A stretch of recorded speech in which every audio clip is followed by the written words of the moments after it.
We had a couple of emails in just before we get into this next race at Dundalk. One was from Kempton, apologies, from Fraser Lewis. We were talking about alternative careers and things we would have done, and Chris was talking about his near brush with being a professional footballer, and yourself as well, Martin. And I was talking about how I always dreamed about being a West Indies cricketer. We had an email from Fraser who says, Rishi's reference to West Indies cricket reminded me of my youth when I wanted to be a cricketer. Clive Lloyd was my idol, and when I was 10 years old I got to watch him play for Lancashire. As he came off the pitch after fielding, I ran over and asked him for his autograph, but was waved away. Was seriously gutted at the time. Never meet your heroes. Has that ever happened?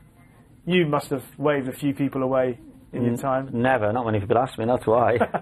But that's terrible. I thought cricket was a gentleman's sport. It is a gentleman's sport. That wouldn't happen in football. It wouldn't happen in football. Half of them can't stand the name, that's why.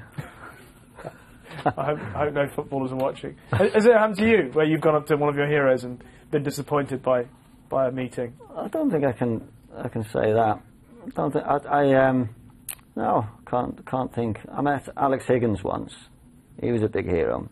Well, what was he like? Do you know, I seen him in York, of all places, in a bar, and I thought, I'll go and speak to him, and I thought, no, I won't, because it just seemed like you didn't want some idiot coming up when you know, and then later on he recognised me and we started chatting, and what a lovely guy. But he was a hero. Yeah. But no, I don't think I've ever been.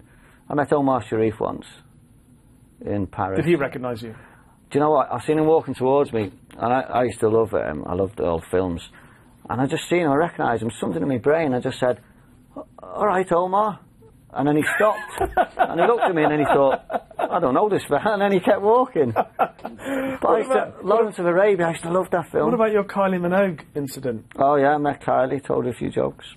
How did that come about? Well, I used to live near her. We used to be neighbours, me and Kylie. That's terrible. There's a genuine Kylie Minogue story. Yeah, I met her at the swimming pool in Dubai. There was only one seat left at the swimming pool, and it was next to me, so she came, sat down, there was a towel on it, and she said, is this taken? I said, no, sit down. I said, that'll be 50 dirhams, please. And then after that, we got on really well, and we chatted for a while. She was really nice. Did she know who you were? Or did she didn't, but she did by the end.